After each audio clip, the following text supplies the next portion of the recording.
On this channel, what we do is share relevant information that will help you to gain employment in Japan, especially as an ALT. And in this video, I'm going to point out three basic things that you need to do in order to enhance your chances of getting employed in 2026. Before that, I want to seek your view, your advice about something I am experiencing which I haven't experienced before with YouTube live streaming. For the past 2 days, Monday and Tuesday, I went on live. The first day, which was Monday, I was live for 48 minutes, and after the live, YouTube was processing it. YouTube says it was processing the live, and after it is done, the live became 14 minutes, which was amazing. I don't know what went wrong.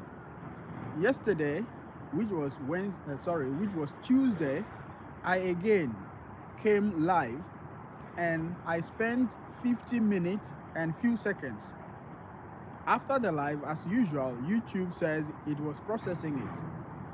And after processing, it became 13 minutes. I don't actually know what's going on. So if you are listening to me, if you are watching me now, and you have an idea about these things, if you have experienced it before, please share with me some of the ways that you managed to overcome this. Okay? All right. If you are new here, kindly tap like this video. Sorry, this is not TikTok. Okay. Yeah. Here we share tips about how to come to Japan and secure a job so that you can live your life as a dream. You can live your dream life as an ALT. This is 2026 and we are in February. Very soon, the application portals will be opened for the main recruiting season, which begins in May. Yeah, so I'm going to talk about three big things that would help you, or three things you have been doing previously that hindered your chances of getting hired. And without much ado, let me break it down. Number one, timing. In order to get hired, timing plays a crucial role. Yes, timing. And what do I mean by timing? The time of your application. When have you been applying? Because some people DM me and they say, I have been applying, but I don't get any response from any of the companies. Bear in mind, all the companies have almost same recruiting timeline. And so it is not automatic that they are not responding, because it is not the main recruiting season. Even though if you go to their website, if you go to all the sites of the recruiting companies, Borderlink, Interact, Altria Central, and all the recruiting companies, they all have it there that their recruiting season is all year round. But if you go further, they say certain things that will inform you that the main application season for overseas applicants is from May. Okay? So even though you can see the application time is all year round, please don't be deceived. The main recruiting season for overseas applicants is from May till December. That is what you see on Borderlink's site. But I personally recommend that you apply from May ending till October ending, in between May and October. This is the peak season. This is when you should apply to get hired. All right. So that is about timing. Timing is very, very important. If you apply in December, well, you have a little chance of getting even noticed. Okay? They might get back to you. But if you apply from January, it is highly likely that they wouldn't even get back to you. Why? Because they might have recruited all the people they want to recruit for the academic year, preparing their documents for them to come in March. And let me take this opportunity to rush through, or not rush, I won't rush, to explain the academic calendar of Japan. This is how it works. In most countries, like my country, Ghana, like this, my lovely country, Ghana, The academic calendar begins from September and ends in July, August the following year. However, in Japan, the academic calendar begins from April and ends in March the following year. And what the recruiting companies do is recruit early enough so that they can prepare the necessary documents and send to the applicants in the applicant's country of residence for them to apply for visa. You know, the documents that they need to prepare from Japan, it takes about 2 to 3 months if all things being equal. So they try to recruit early in order to prevent any unforeseen circumstances which would prevent the applicant from entering Japan. You know, so most companies recruit and make the applicants come in March in readiness for beginning of work in April. You get the point? This is why you need to apply earlier, like from May till October, December. I recommend October. So if you apply in January, February, it is not likely that they will get back to you, okay? Because you know that they are working on people who have been recruited already, and they are preparing them to come to Japan. And I will talk more about Borderlink because I came through them and I know much about their processes. You know, after you are recruited, Borderlink have sessions for you right from when you are outside Japan. They call something international chat 1, international chat 2, and all those stuff, depending on when you got employed.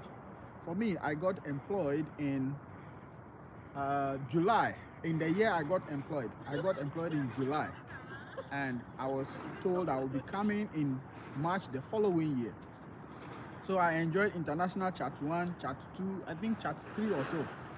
It's a way of gathering all the recruited candidates together in a Zoom or whatever meeting.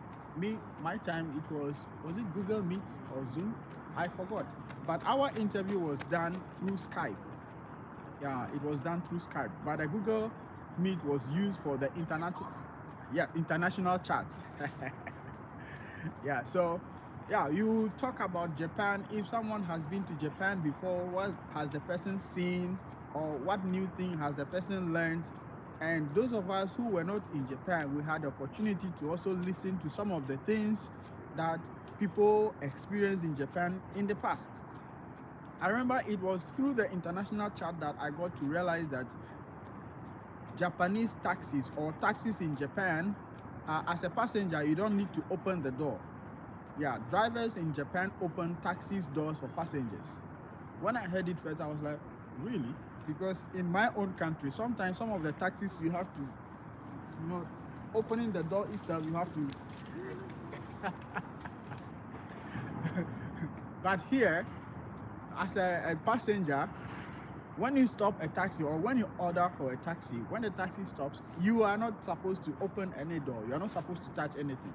The driver just press a button and the door opens. Yours is to sit down and away you go. Yeah, so it was through that chat that I got to know about this. That is it. So I mentioned one thing that could make your application not responded to, why you have been ghosted, maybe consistently or I don't know. So this is something you have to take care of. You have to take into consideration the time of application is very, very important. And I said categorically that I strongly recommend applying from between May ending and October ending. Yes.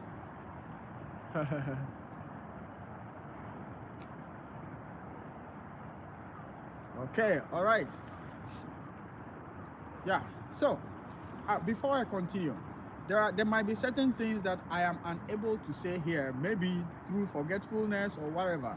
So in order to guide you, I have put together all relevant videos and information, including some of the things that I'll be talking about later in this video.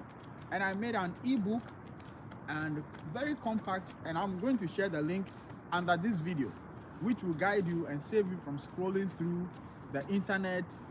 Yeah, so this book is very, very helpful to you. So I encourage you to make a purchase, and it's going to help you. Okay, it's just only $17 because I aim at helping. It's not about selling the book for a profit. Yeah, but the 17 is for my time used to gather all the information, you know. So yeah, it's gonna be helpful. Dream vacation spots. Oh, all right. So the next one I'll be talking about is the introductory video. Introductory video. You know, when I was applying, my application time was in 2021. Yes. But let me tell you first that I applied 2 times. I mean, 2 years. The second year is the time that I got the opportunity. The first year, I didn't get the opportunity. So let me talk about the year I got the opportunity. Then I can also talk briefly about the year I didn't get it. All right. So in 2021, when I applied, there was nothing like submit an introductory video. It's all about the online application. After that, when they give you the automated email that we have received your application and blah, blah, blah. And if they get back to you that we want to interview you, then they send you the real application form. During our time, it was PDF and Word document. So you select whichever works for you. If you choose PDF, it means you're going to print it and fill it with handwriting. Yeah. So some of us, somebody like me, I chose the Word document because I wouldn't like to be writing so many answers with pen. Yeah, so I just use my computer and fill in the form. All right. And this time, from I think last application season or last 2 application seasons, Borderlink has introduced a measure whereby they require from the request from the applicants like you that you submit an introductory video. And what does that mean? That is a point where they are going to first hear your voice and watch you as you are watching me now. So what you need to do is for you to be very intentional about what you are going to say in the video. Is that okay? Because the video's maximum length is gonna be 1 minute. That is 60 seconds. It could be less, but not more than 60 seconds. And I don't think you can say everything, your experience and everything within 60 seconds. So if you say something about 30 seconds, well, it depends on how you frame it, how you put it, you know. But you should understand that it is the first point of contact where the company or the recruiter is going to review your audio, listen to your pronunciations, your tonations, your accent and everything. That is when they are going to check all those things. So what you need to do is to be very, very intentional about everything you say in that video. Is that okay? And I have made a detailed video about how to go about it on this very channel, Adventures of Japan. First, I made the sample introductory video itself, but I felt that you might watch the video and for you not to just copy what I said or just think of saying exactly what I said, I went further to make an analysis of all that I said. What I said, I mean, why I said those things that I said, to help you understand better how you should go about the introductory video.